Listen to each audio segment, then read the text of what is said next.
Well, in terms of patients who come in with rather complex presentations where they may have a disc issue in their neck, but also they're complaining of shoulder pain or something similar to that, yeah, there are frequently presentations where someone will come in and you have to, and if you were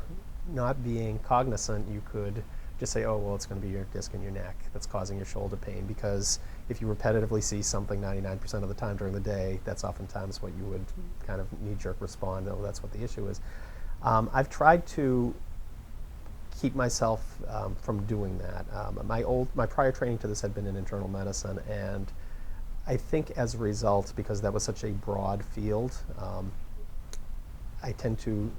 look at things broadly initially, and then I try to hone in on what I think the scenario is. I did have a man who came in one time who had a known history of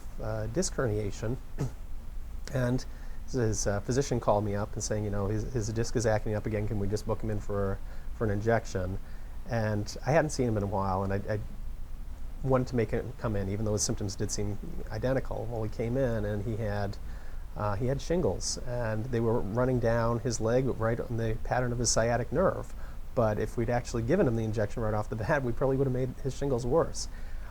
It was a very unusual case, but it's once again, it's always sitting down, talking to the patients, spending a fair amount of time, find out exactly what their